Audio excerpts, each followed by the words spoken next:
अब हम स्टार्ट कर रहे हैं रिकॉर्डिंग तो हम स्टार्ट कर ही दिए। Now we are starting with human being में रिप्रोडक्शन का पार्ट स्टार्ट कर रहे हैं। रिप्रोडक्शन इन ह्यूमन बीइंग्स, ठीक है, रिप्रोडक्शन इन ह्यूमन बीइंग्स। मैं तुम्हारे लिए डायग्राम आज लेके आई हूँ, मैं तुमको उसमें से ही पढ़ाऊँगी। तो ह्यूमन बीइंग्स में जब हम रिप्रोडक्शन पढ़ते हैं उसमें जो सबसे पहली टर्म आती है puberty. What do you mean by the term puberty? और प्यूबर्टी को हम एडोलसेंस भी बोलते हैं, एज ऑफ एडोलसेंस। ये यूजुअली गर्ल्स में जल्दी आती है। गर्ल्स में 9-10 साल 9-10 साल से स्टार्ट हो जाती है और 11-12 साल तक रहती है। गर्ल्स में प्यूबर्टी जल्दी आता है। बॉयज़ में 15-16 की एज में आता है। बॉयज़ मैच्योर लेट होते हैं, गर्ल्स मैच्योर जल्दी हो जाती है। तो मैच्योरिटी का बेसिकली इधर मतलब क्या है? इधर बेसिकली मतलब है मेल और फीमेल दोनों के अंदर रिप्रोडक्टिव ऑर्गन्स होते हैं। वो रिप्रोडक्टिव ऑर्गन्स क्या सिक्रीट करते हैं?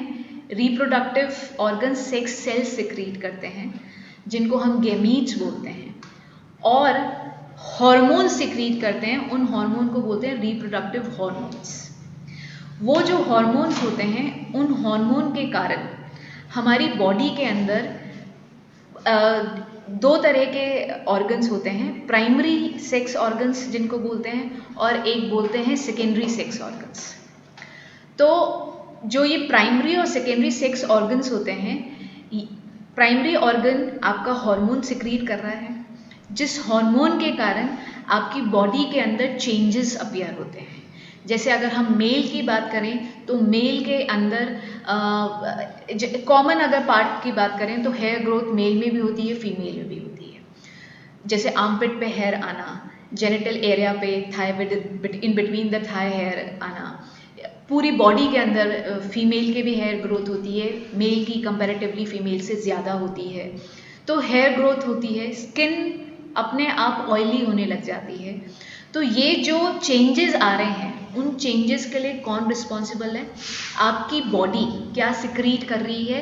हार्मोन सिक्रीट कर रही है, रिप्रोडक्टिव हार्मोन, जिनके कारण आप में चेंजेस आ रहे हैं। तो ये सारे जो हार्मोन का सिक्रीशन है, जो सेक्स सेल का सिक्रीशन है, वो सिर्फ और सिर्फ प्यूबर्टी की एज में ही स्टार्ट होता है। इससे पहले आपकी बॉडी में ना तो ये रिप्रोडक्टिव ऑर्गन या हार्मोन्स की जो हम बात कर रहे हैं या सेक्स सेल्स की बात कर रहे हैं, ये इनका सिक्रीशन नहीं हो रहा था। इस एट दिस एज जो स्पेशल चेंज आपकी बॉडी में आ रहा है वो ऑर्गन्स में आ रहा है, sex reproductive organs, primary sex reproductive organs and secondary sex reproductive organs, they are started becoming active. How? By secreting sex cells, or by secreting hormones, and the secretion of hormone bring changes in the age of puberty. ठीक है, सबके इस as में changes आते हैं। अब हम exclusively अगर फीमेल की बात करें तो फीमेल के अंदर एनलार्जमेंट ऑफ ब्रेस्ट होता है, एनलार्जमेंट ऑफ थाई होता है, एनलार्जमेंट ऑफ बटक एरिया होता है, ठीक है, बट्स भी हैवी होने लग जाते हैं। ठीक है, तो ये सारी चीज़ें फीमेल के अंदर हो रही है। फीमेल की पिच हाई हो जाती है। अगर हम मेल की बात करें तो मेल के अंदर मुस्टैचेस ऑफ बियर्ड आती है, उनके शोल्डर्स ब्रॉड होने लग जाते हैं मेल के अंदर, जो हम इसको क्या बोलते हैं, एडम्स एप्पल, ये विजिबिलिटी इसकी होने लग जाती है मेल्स के अंदर, और उनकी वॉइस बिकम हैवी हो जाती है, बहुत ही हस्की वॉइस होने लग जाती है। Crack, usually we will not use the term husky, will use the term crack. उनकी वॉइस में क्रैक आने लग जाता है। वो किसका साइन है? प्यूबर्टी का साइन है, और हार्मोन के सिक्रीशन के कारण हो रहा है। उनकी जो पीनस होती है वो इरेक्ट होने लग जाती है ड्यूरिंग डे ड्रीम्स और नाइट ड्रीम। ये अभी होना स्टार्ट हुआ है, ये उससे पहले नहीं हो रहा था। ठीक है, plus at the same time sex cell जो कि मेन पार्ट है वो तो सिक्रीट होना स्टार्ट होगा इसी टाइम। ठीक है, तो इन्हीं के बारे में हम डिटेल में बात करते जा रहे हैं। थोड़ा थोड़ा लिखवाने की कोशिश करती हूँ, तो लिखना स्टार्ट करेंगे। What is puberty? Puberty is the period when primary sex organ become functional. Functional का मतलब पता है ना, सिक्रीशन स्टार्ट कर दिया है इन्होंने अपना. Become functional and produces hormones that take part in development of secondary sex organs and appearance. ये पूरी डेफिनेशन आ गई. And appearance of secondary sex characters.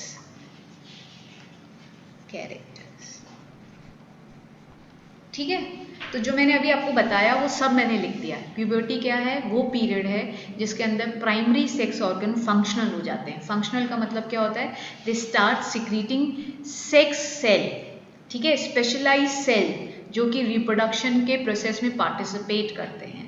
They produces hormones which are responsible for the development of secondary sex organ. Secondary sex organs जैसे हम बताएंगे आपको क्या होते हैं.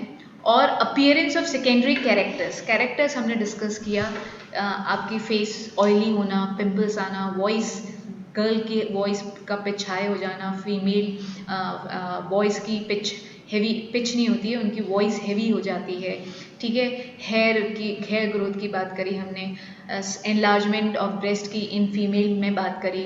और मेल के शोल्डर्स का एनलार्जमेंट हो गया, या इरेक्शन ऑफ पीनस हमने बोला. तो ये सारा ये सेकेंडरी सेक्स कैरेक्टर्स हैं.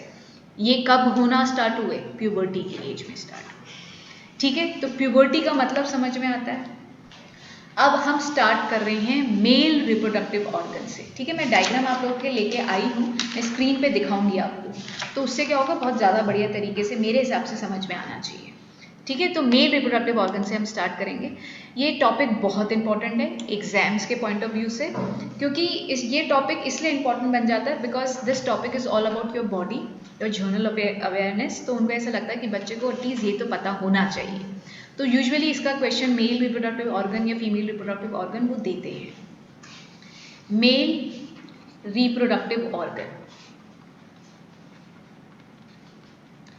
ठीक है, के बारे में हम डिटेल में डिस्कस करने जा रहे हैं.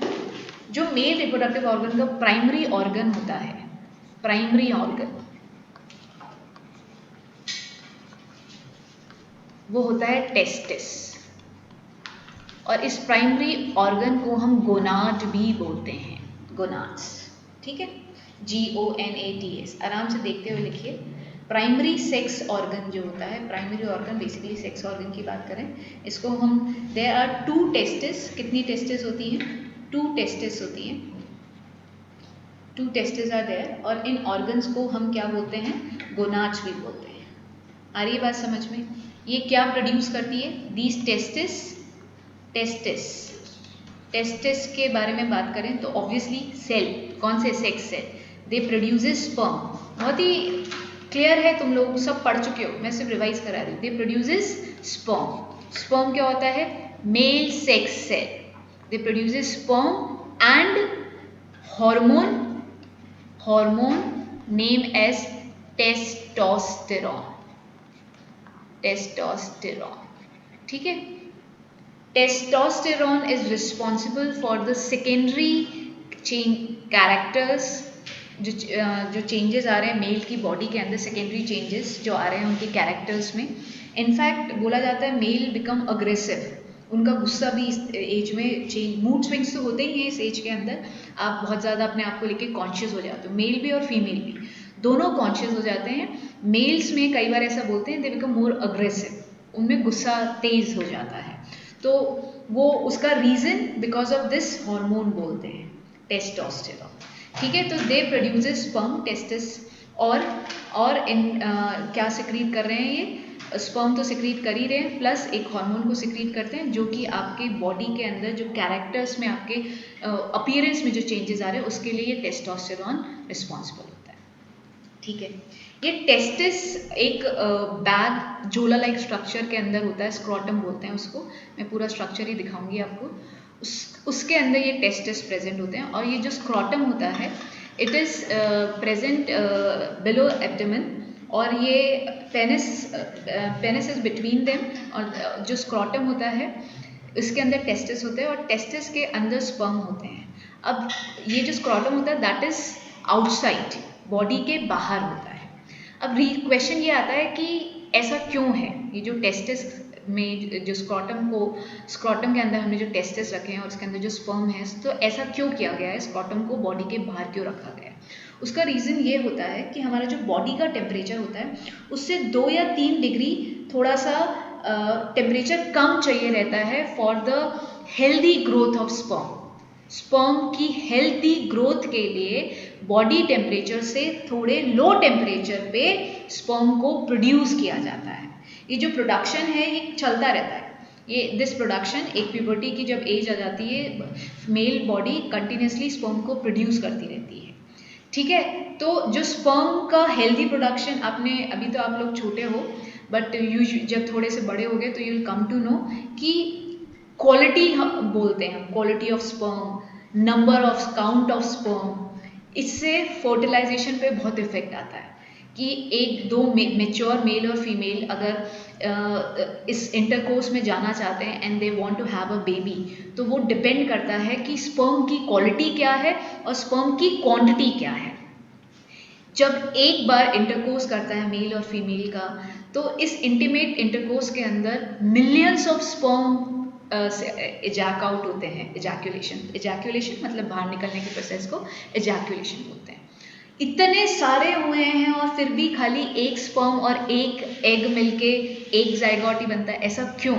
क्योंकि सबकी क्वालिटी उतनी बढ़िया नहीं होती है, और जो ये रास्ता होता है स्पर्म का टेस्टिस से निकल के पीनस से होता हुआ वेजाइना, और वेजाइना के अंदर यूट्रस और फेलोपियन ट्यूब, अभी हम डिस्कस करेंगे, तो ये लंबा होता है बहुत।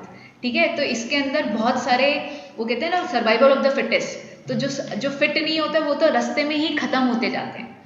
तो आप देखो कितना बड़ा रास्ता होगा और कितने सारे सिक्रीट हुए, उसके बाद भी एक हेल्दी पहुंचता है। बिकॉज यूजुअली ट्विंस नहीं होते हैं, ट्विंस होते हैं बट यूजुअली ट्विंस नहीं होते हैं। एक ही स्पर्म, हेल्दी स्पर्म ही एग के साथ फ्यूज होता है। ठीक है, तो हमने अभी तक क्या देखा, टेस्टिस किसके अंदर होती है, एक बैग झोला like structure, that is called scrotum.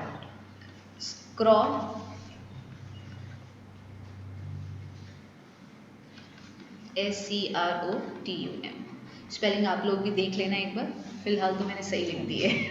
ठीक है, तो स्क्रॉटम, इसके अंदर टेस्टिस होते हैं। Why? Because the scrotum is present outside the body, ठीक है, below abdomen, so that the temperature क्या होगा, बिलो बॉडी टेम्परेचर, कितना, 2 से 3 degree, so 2 to 3 degree below body temperature. Below body temperature ये स्क्रॉटम प्रोवाइड कर देता है, जो कि एक स्पर्म की हेल्दी ग्रोथ के लिए रिक्वायर्ड होता है। ठीक है, स्पर्म सिक्रीट होता है। अच्छा, तो मैं डायग्राम से ही समझाऊंगा। चलो, मैंने तुम्हारे लिए डायग्राम निकाल रखा है, ये रहा। ठीक है, तुम बोलोगे तो मैं इसको एनलार्ज कर दूंगी। दिख रहा है क्या अभी? क्या अभी एनलार्ज करने की जरूरत है? दिख रहा है ना? आप नेमिंग भी आप देखते हुए चलना। मैं लिख सकती हूँ क्या इस पर? नहीं लिख पाऊंगी मैं। ठीक है, मैं लिख नहीं पाऊंगी। आपको एरो दिखेगा, एरो से देखना। ठीक है, ये वाला पार्ट, ग्रीन वाला जो पार्ट है, that is testis, you can see that. और ये जो टेस्टिस हैं, 2 टेस्टिस होते हैं which are present in two scrotum, you can see. ये मेरा एरो घूमेगा उस पर्टिकुलर पार्ट पे, ये स्क्रॉटम है और ये टेस्टिस है। टेस्टिस क्या क्रिएट कर रही है, स्पर्म को क्रिएट कर रही है। स्क्रॉटम में क्यों रखा है? सो दैट स्क्रॉटम उनको क्या रखता है, कूल रखता है, 2 से 3 डिग्री टेम्परेचर कम देता है। अब ये जो स्पर्म निकलेंगे ये एक ट्यूब के थ्रू जाते हैं, ये ट्यूब के थ्रू जा रहे हैं। इस ट्यूब को हम बोलते हैं वास डिफरेंस। ये जो येलो कलर से नाम लिखा हुआ है, this is the name of the tube which carry your sperm. ठीक है, मेल स्पर्म को जो ट्यूब टेस्टिस से लेके जाती है उसको हम क्या बोलते हैं, वास डिफरेंस, VASDEFERENS। ठीक है, जब ये ट्यूब लेके जा रही थी, ये जो येलो ट्यूब है ना पूरी, this yellow tube is your vas deferens, but ये जब पहुंचती है आप देखेंगे ये पिंक कलर की एक अलग से आपको ट्यूब डक्ट नज़र आ रही है, इसका नाम आपके कोर्स में नहीं है, तो ये पिंक वाली एक ट्यूब है जिसको हम डक्ट बोलते हैं। Duct is any tube, DUCT, duct का मतलब होता है एनी ट्यूब। इस ट्यूब के अंदर 2-3 और ग्लैंड्स के सिक्रीशन आते हैं। आपको ये पतला ब्लू कलर का दिख रहा है, ये आपके कोर्स में है, दैट इज सेमिनल विस्कल। सेमिनल विस्कल अपना सिक्रीशन डालता है इसके अंदर, प्रोस्टेट ग्लैंड अपना सिक्रीशन डालता है, और ये सारे सिक्रीशन मिलके स्पर्म के साथ स्पर्म को आगे धक्का देते हैं। तो जब खाली आपका स्पर्म पहुंचा था वास डिफरेंस से, बट जब वो कनेक्ट करेगा यूरेथ्रा को, यूरेथ्रा ये जो ब्लैक ट्यूब है ना, इसको यूरेथ्रा बोलते हैं, this black tube is called urethra. तो वास डिफरेंस से जब स्पर्म आता है और यूरेथ्रा में वो एंटर होता है, यूरेथ्रा में एंटर होने से पहले उसके अंदर कौन से 2 और सिक्रीशन ग्लैंड के आ गए हैं, सेमिनल विस्कल और प्रोस्टेट ग्लैंड। ये बेसिकली क्या करते हैं, ये बेटा आपके स्पर्म को नरिशमेंट प्रोवाइड करते हैं, कुछ प्रोटीन देते हैं। क्यों? क्योंकि उसका रास्ता बहुत लंबा है, प्लस उसके जो स्पर्म है उसके लिए जो रास्ता क्रिएट कर रहे हैं वो एल्कलाइन कर रहे हैं। क्यों? उसकी बात सुनिए। आप देखो, urethra is the common passage जहाँ से यूरिन भी पास आउट होता है, और जब ये यूरेथ्रा के थ्रू जो आपका स्पर्म निकल रहा है, और ये स्पर्म किस में एंटर करेगा, वजाइना, और जो फीमेल का वजाइना होता है that is the common passage for the urine to come out. और जैसा कि हम एसिड बेस इन सॉल्ट पढ़ चुके हैं, urine is acidic in medium. तो हम क्या चाहते हैं कि जो स्पर्म है अगर ये एसिडिक मीडियम में मिलेगा ना तो ये डैमेज हो जाएगा, ख़त्म हो जाएगा, तो हमें इसको एसिडिक मीडियम नहीं देना है। तो हमने क्या किया, स्पर्म को एक लिक्विड के अंदर डाल दिया, सेमिनल विस्कल और प्रोस्टेट, जो दोनों के लिक्विड कैसे थे, एल्कलाइन इन नेचर थे, जो कि क्या करते जा रहे हैं, जो कि स्पर्म का जो रास्ता है, स्पर्म अब इस पूरे लिक्विड के अंदर आ गया है, और ये व्हाइट कलर का जो पार्ट दिख रहा है दैट इज कॉल्ड सीमेन। ठीक है, ये सीमेन के अंदर क्या है, ये सीमेन के अंदर स्पर्म है प्लस सिक्रीशन है, किसका, सेमिनल विस्कल एंड प्रोस्टेट का, जो कि एल्कलाइन मीडियम है, प्लस प्रोटीन, नरिशमेंट और बहुत सारी चीज़ें आपके स्पर्म को लाइव रखने के लिए देता है। तो ये व्हाइट पार्ट क्या है, यूरेथ्रा में जब एंटर कर रहा है, that is not only sperm, that also contain seminal vesicle का सिक्रीशन एंड प्रोस्टेट ग्लैंड। इससे क्या हो रहा है, ये यूरेथ्रा का जो कॉमन पार्ट है, जिससे कि यूरिन भी निकला होगा पहले, तो वो उसको क्लीन करता हुआ जा रहा है, एल्कलाइन मीडियम करता जा रहा है। प्लस जब वो वजाइना में एंटर करेगा, उसका भी कॉमन पैसेज यूरिन का वही था, तो उसको भी क्लीन करना है, किसको, इस स्पर्म सीमेन को ही करना है, क्योंकि जो मेल फीमेल की एग है ना, वो तो भैया बहुत दूर है, वो आएगी ही नहीं, यहाँ पे एग नहीं मिलेगा रास्ते में, तो पूरा ट्रैवल किसको करके जाना है, स्पर्म को। तो स्पर्म को ये यूरेथ्रा का पार्ट तो एसिड से एल्कलाइन करना था, प्लस फीमेल का वजाइना का पार्ट जिसमें एसिड यूरिन हो सकता है, उसको भी क्लीन करते हुए जाना है। So that is the reason जो सीमेन का सिक्रेशन होता है वो बहुत ज़्यादा होता है। क्या ये बात समझ पा रहे हो आप? And millions of sperms are secreted at a time. ठीक है, तो ये पूरा पैसेज हो गया, इसके अंदर मेन यही 2 चीज़ें, मतलब ये इतनी सारी चीज़ें जो मैंने बताई, फिर से एक बार आपको बता देती हूँ। ये जो मैंने ये जो काटा हुआ है ना, ये एपिडायडेमिस, ये आपके कोर्स में नहीं है। बेसिकली ये एपिडायडेमिस क्या बताता है, ये एपिडायडेमिस बताता है कि स्पर्म जो कि एक्टिव है, मतलब नए स्पर्म हैं जो कि सबसे पहले वास डिफरेंस से बाहर आते रहते हैं, बट हर बार स्पर्म बाहर नहीं आता है, तो फिर ये क्या कहते हैं, फिर से ये सर्कुलेट करने के लिए टेस्टिस में भेज देते हैं। बट ये जो पिंक पार्ट है, इसको हम बोलते हैं वो मैच्योर स्पर्म जो कि रेडी हैं बाहर निकलने के लिए। तो this is not in your course, इसलिए काट पीट दिया है। तो तुमको जो ध्यान रखना है, एक बार फिर से देख लेते हैं, बस यही सारी चीज़ें याद रखनी है। तो there are 2 testis in male reproductive organ, in 2 testis को हम मेल सेक्स ऑर्गन तो बोलते हैं, प्लस मेल सेक्स गोनाड भी बोलते हैं, GONADS। इन टेस्टिस के अंदर, ये टेस्टिस किसके अंदर प्रेजेंट होती है, एक झोला बल्जी बैग लाइक स्ट्रक्चर होता है जिसको हम स्क्रॉटम बोलते हैं, which is present below abdomen, and it has a temperature below than body temperature 1 to 3 degree Celsius, which is required for the healthy growth of sperm. Sperm जब secrete होता है, they are motile, we know that, वो motile होते हैं और light in wait होते हैं. तो ये वास्ट डिफरेंस ट्यूब होती है जो टेस्टिस से लेके जाती है किसको, स्पर्म को, और यूरेथ्रा में डालती है. अब यूरेथ्रा, ये तुम देखो, ये जो ज़्यादा ब्लैक कलर का पार्ट है ना, ये इतना सारा ये ब्लैक बीच, ये ब्लैडर है, यूरिनरी ब्लैडर. यूरिनरी ब्लैडर को जो ब्लैक कर रखा है that is the urine. Urinary bladder में क्या होता है, यूरिन होता है, और ये यूरिन भी कहाँ से निकलता है, ये भी यूरेथ्रा से निकलता है. तो बेसिकली वास्ट डिफरेंस का सिक्रीशन भी यूरेथ्रा में जा रहा है और यूरिनरी ब्लैडर का सिक्रीशन भी यूरेथ्रा में जा रहा है. बट ये दोनों एक साथ नहीं होते हैं. पहली बात तो ये बता दें, अगर किसी के दिमाग में ये क्वेश्चन आ रहा हो, क्योंकि यूजुअली इस पार्ट के अंदर बच्चे कम पूछते हैं क्वेश्चन, तो मैं इसलिए आपको खुद ही बता देती हूँ कि यूरिन पास करते वक्त स्पर्म का इजैकुलेशन नहीं होता है.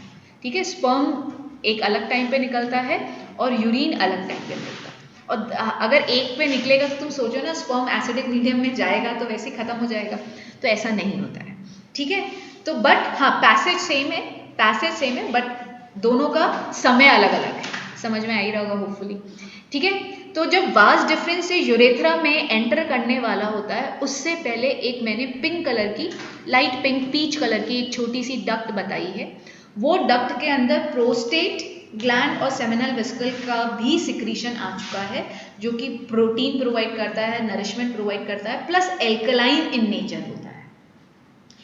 इन स्पर्म और एल्कलाइन सिक्रीशन, प्रोटीन, न्यूट्रिएंट्स, इन सब को मिला के अब जो यूरेथ्रा में एंटर करता है उसको बोलते हैं सीमेन.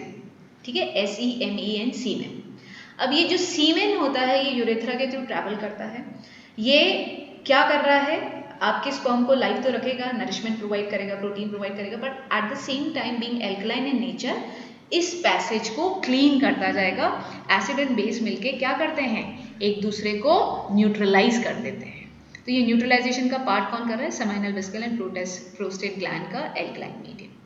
तो आई होप सबको क्लियर हो गया है. जल्दी से मुझे चैट विंडो पे बताएंगे. ठीक है, चलो मुझे बता दो कि अगर आपको ये पार्ट क्लियर है तो. ठीक है, और डायग्राम से हेल्प मिली है क्या, बताना जल्दी से मुझे.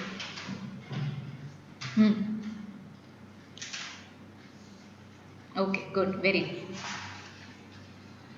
बढ़िया. चलो आगे बढ़ते हैं. फीमेल का स्टार्ट करने से पहले, हाँ ठीक है कर लेते हैं फीमेल का. चलो फीमेल का भी लाई हूँ मैं तुम लोगों के लिए, सुनना मेरी बात. अरे मैं ही चली गई, रुको.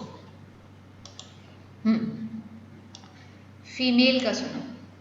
फीमेल के अंदर जैसे मेल के अंदर 2 टेस्टिस थे, ऐसे फीमेल के अंदर जो फीमेल रिप्रोडक्टिव ऑर्गन होता है उसको हम फीमेल रिप्रोडक्टिव गोनाड भी बोल सकते हैं. There are 2 ovaries. ठीक है, 2 ओवरीज होती है, यू कैन सी, आपको उनका स्ट्रक्चर दिख रहा होगा. ओवरीज वो सेक्स ऑर्गन है, प्राइमरी सेक्स ऑर्गन. आपको क्वेश्चन में पूछा जाता है प्राइमरी. अच्छा, मेल के अंदर मैंने आपको सेकेंडरी सेक्स ऑर्गन नहीं बताया. तो सेकेंडरी सेक्स ऑर्गन, ये वास डिफरेंस हो गया, ये सेमिनल वेसिकल हो गया, ये प्रोस्टेट ग्लैंड हो गया, ये यूरेथ्रा हो गया, ये सब क्या है, ये सब सेकेंडरी सेक्स ऑर्गन है. अरे भाई इनके बिना काम चलेगा क्या, नहीं चलेगा. टेस्टिस प्राइमरी थी, why, because it was creating the sex cell, but उनको आगे पहुंचाने के लिए क्या हमको ये सारे चाहिए, तो ये सेकेंडरी हो गए. ठीक है, तो आप मीनिंग से याद करोगे तो आपको याद रहेगा कि भैया सेकेंडरी मतलब अब आगे का रास्ता भी तो चाहिए. टेस्टिस ने स्पर्म बना दिए, that is the reason it is called primary. कि सबसे पहले तो अगर हमको फर्टिलाइजेशन कराना है तो स्पर्म चाहिए. तो स्पर्म कहाँ बनेंगे, टेस्टिस में बनेंगे, इसलिए टेस्टिस को हमने प्राइमरी सेक्स ऑर्गन बोल दिया. अब सेकेंडरी, जो टेस्टिस में से जो स्पर्म रिलीज हुए हैं उनको आगे रास्ते में जो हेल्प करते हैं मूव करने के लिए, दैट इज योर यूरेथ्रा हो गया, वास डिफरेंस हो गया, सेमिनल वेसिकल हो गया, ये सब हो गया. ठीक है, आई होप क्लियर होगा. चलो, तो इसी तरीके से फीमेल सेक्स गोनाड या फीमेल सेक्स ऑर्गन क्या है आपका, ओवरी. ओवरी क्या प्रोड्यूस करती है, एग. बेसिकली आपको एक बात बताते हैं, अगर आपने स्कूल में पढ़ लिया है तो आपको पता भी होगा.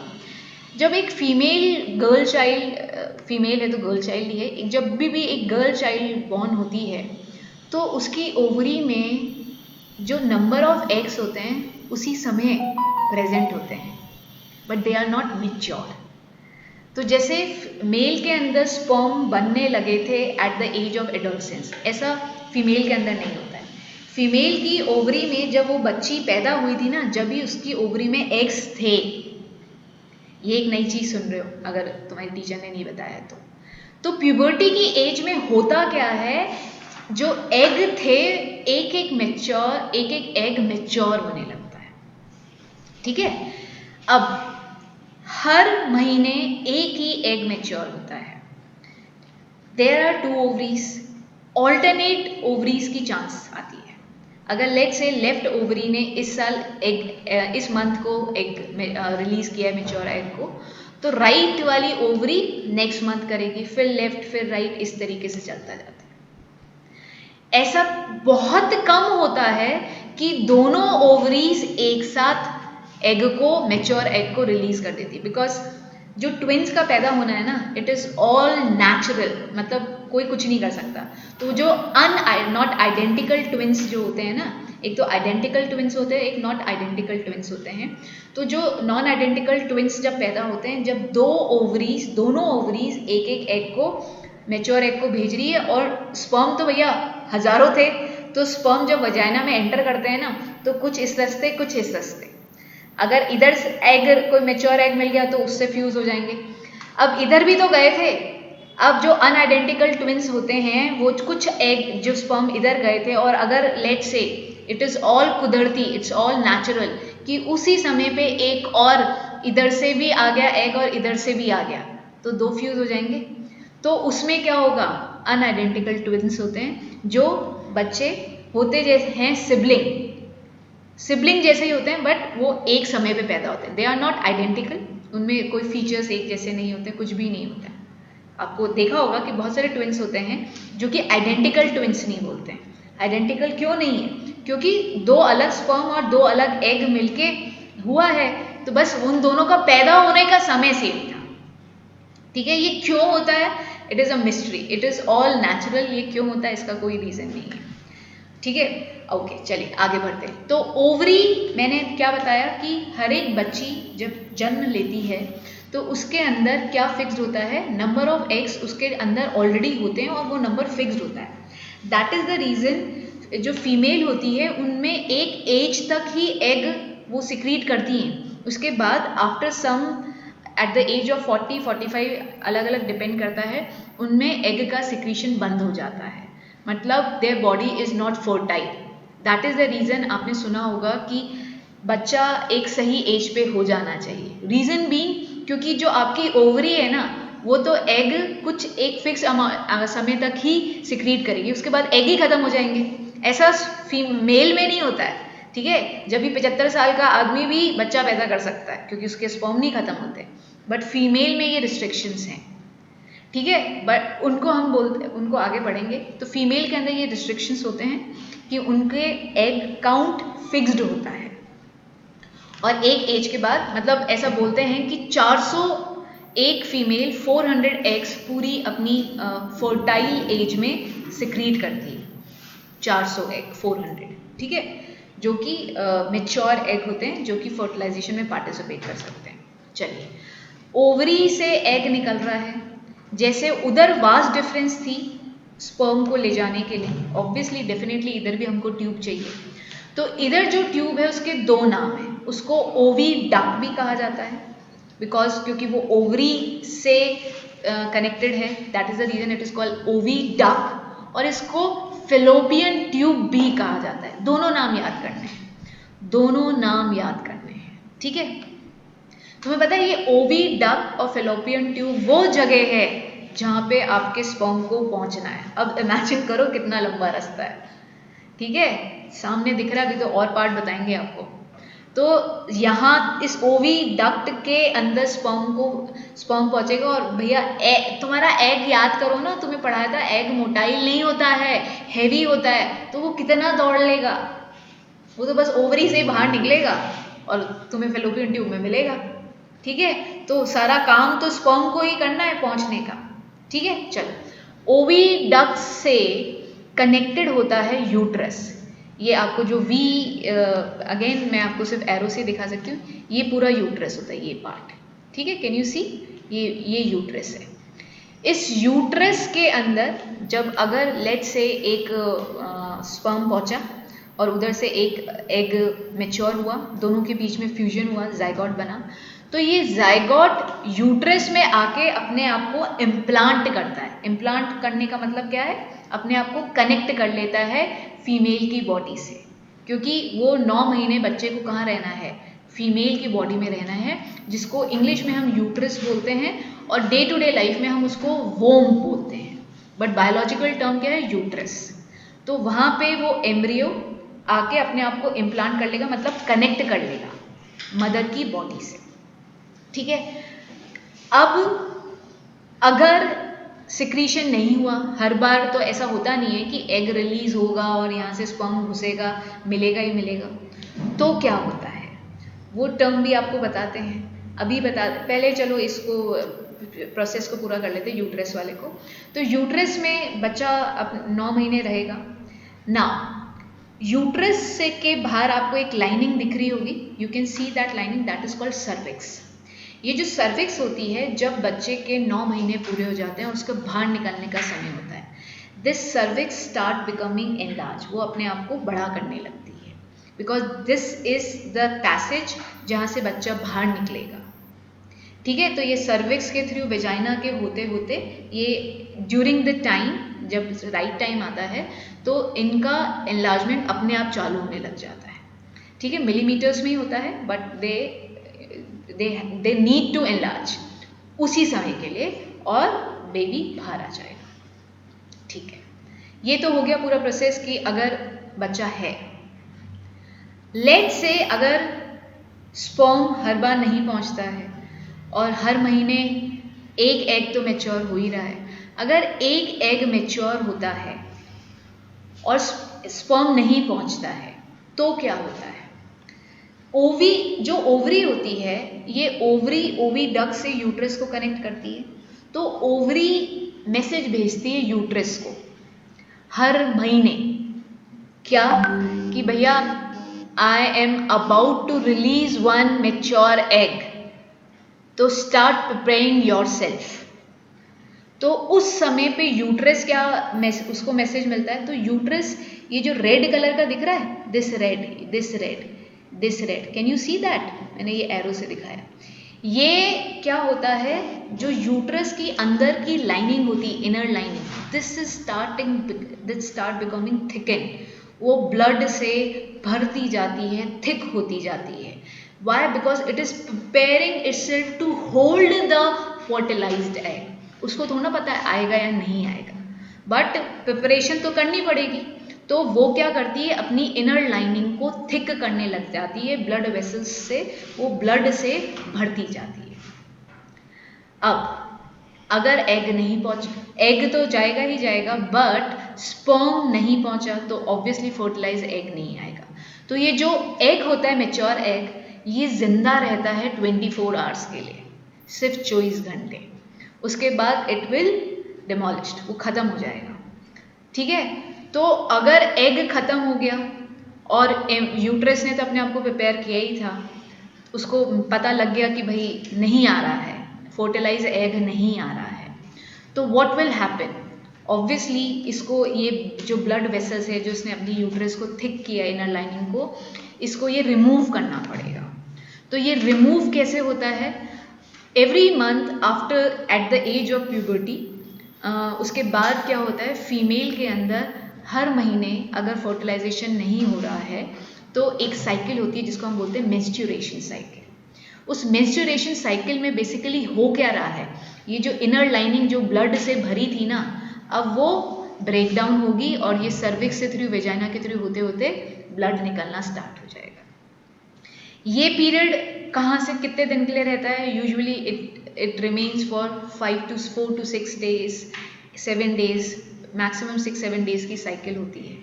जिसके अंदर ये जो थिक वॉल थी, ये सारा जो ब्लड जमा हुआ था, जो यूट्रस ने अपनी प्रिपरेशन करी थी, उसको वो हटाना स्टार्ट कर दिया।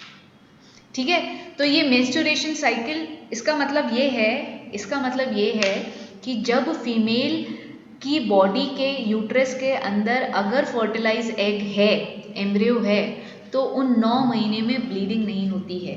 इन मेंस्ट्रुएशन को डे टू डे टर्म में हम ब्लीडिंग भी बोलते हैं। तो ब्लीडिंग किस समय नहीं होगी? उन 9 मंथ में ब्लीडिंग नहीं होगी। वाई? बिकॉज यूट्रस भैया अभी तो अब वो होल्ड कर रही है ना एम्ब्रियो को। ठीक है, क्या ये बात समझ में आती है? चल अब आपको बताते हैं स्पर्म जो पहुंच रहा है। स्पर्म को मैंने आपको बताया, ये स्पर्म वजाइना के थ्रू, सर्विस के थ्रू एंटर हुआ, उसको 2 रास्ते मिलेंगे, एक इधर जाएगा, कुछ इधर चले जाएंगे। कुछ इधर जो गए उसमें से ये पूरा रास्ता घूमते घूमते घूमते लेट से उनको एग यहाँ पे मिला, और वो एग के साथ स्पर्म आपका फ्यूज हुआ, तो it will develop into a single cell body called zygote. अब जब ये जाइगोट आपकी ओविडक्ट से घूमता घूमता यूट्रस में पहुंचेगा, तो मैं डायग्राम दिख भी रहा होगा, मैं तुमको समझाती हूँ। ये ऐसे रोल होता हुआ नीचे जाता है। तो बेटा जब ये रोल होता हुआ नीचे जा रहा है ना, जब ही इसमें डिवीजन चालू हो गया, ये अपने आप को मल्टीप्लाई करने लग गया। 1 जाइगोट 2 में कन्वर्ट हो गया, अरे 2 4 में कन्वर्ट हो गए, और 4 मल्टीपल सेल बॉडी में। मतलब आपका जाइगोट फ्लोपियन ट्यूब से होता हुआ जब यूट्रस में पहुंचा, तो वो जाइगोट नहीं रह गया था, वो एम्ब्रियो बन गया था। This is something you have to remember कि फिलोपियन ट्यूब में चालू तो हुआ था मूव करना जाइगोट, बट ये जाइगोट जब रोल करता हुआ यूट्रस में जा रहा था, तो मल्टीपल डिवीजन होता गया, और वो जब यूट्रस में पहुंचा तो it was no more a zygote, a single cell body, it has already been converted into a multicellular body, जिसका नाम होता है एम्ब्रियो। ठीक है, तो ये you can see the diagram में आपको दिख रहा होगा, आता है क्या समझ में? ठीक है, अब एम्ब्रियो अपने आप को जाके उसमें इम्प्लांट कर लेता है। इम्प्लांट के लिए मैं थोड़ा सा ही बताऊंगी अभी आज की क्लास में, वो मैंने डाउनलोड ही नहीं किया है, चलो रहने दो, नेक्स्ट क्लास में बताऊंगी। अच्छा, ये डायग्राम किसी ने बना, ऑब्वियसली मेरी ख्याल से इतनी देर रखा है तो आप लोगों ने कुछ तो बना ही लिया होगा, क्योंकि इसके अंदर मेन क्या है? लेबलिंग। ये मेन आपका डायग्राम कितना खूबसूरत बना है, कैसा बना है, वो मैटर नहीं करता है। मैटर ये करता है कि आपने लेबलिंग सही करी है क्या, और जितनी ज़रूरत थी उतनी करी है या नहीं करी है। तो मुझे चैट विंडो पे रिप्लाई करो, समझ में आया और डायग्राम क्लियर है या नहीं क्लियर है? हाँ जी, जल्दी से बताना। ठीक है, आई होप बढ़िया तरीके से सबको समझ में आ गया होगा, मेंस्ट्रुएशन का मतलब भी समझ में आ गया होगा। ठीक है, तो ये छोटी छोटी ये बेसिक नॉलेज है, ऐसी नॉलेज है जो हर एक बच्चे को होनी चाहिए, क्योंकि हम किसके लिए पढ़ रहे हैं? हमारे खुद के बॉडी पार्ट को पढ़ रहे हैं।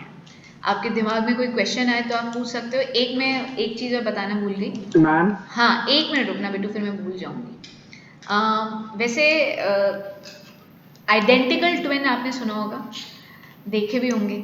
आइडेंटिकल ट्विन वैसे तो मिस्ट्री है, बट ऐसा बोलते हैं, ये जो जाइगोट है ना, ये जो जाइगोट जब मल्टीप्लाई होने लगता है तो इस जाइगोट के 2 टुकड़े हो जाते हैं। इसी जाइगोट के 2 सेल बन रहे हैं ना, एक जाइगोट से 2 सेल बन रहे, 2 से 4 बन रहे, तो एक जाइगोट ना बन के समहाउ 2 बनते हैं, या एक जाइगोट 2 में डिवाइड हो जाता है, और वो दोनों जाइगोट इंडिविजुअल एम्ब्रियो बन जाते हैं। तो which result into identical twin, क्योंकि एक ही सेल जब डिवाइड होता है, ए सेक्शन में क्या होता है? ए सेक्शन में एक सेल अपने आप को डिवाइड कर देता है, तो वेरिएशन के चांसेस क्या होते हैं? कम से कम होते हैं, बिकॉज एक ही बॉडी से जब 2 बॉडीज बनती है, they are not 100% accurate, but chances of variation भी मिनिमम होते हैं। हम ह्यूमन के अंदर या सेक्सुअल मूड में ज़्यादा क्यों होते हैं वेरिएशन? क्योंकि एक मदर और एक फादर 2 डिफरेंट बॉडीज फ्यूज करके एक नई बॉडी को प्रोड्यूस करती है, जिसमें वेरिएशन के चांसेस बहुत ज़्यादा होते हैं। कुछ कैरेक्टर मदर के, कुछ कैरेक्टर फादर के, और कुछ अपने। हम केमिकल फॉर्मूला हमारा भी तो बनता है ना, कोई भी केमिकल रिएक्शन 100% वैसा का वैसा नहीं होता है, तो चेंजेस तो आते ही आते हैं। तो जब ए सेक्सुअल मोड है तो एक ही सेल के 2 टुकड़े हो गए, तो उसमें डीएनए के अंदर चेंजेस बहुत ज़्यादा नहीं आते। तो इधर ऐसा बोलते हैं कि जाइगोट ही अपने आप को दो में डिवाइड कर लेता है।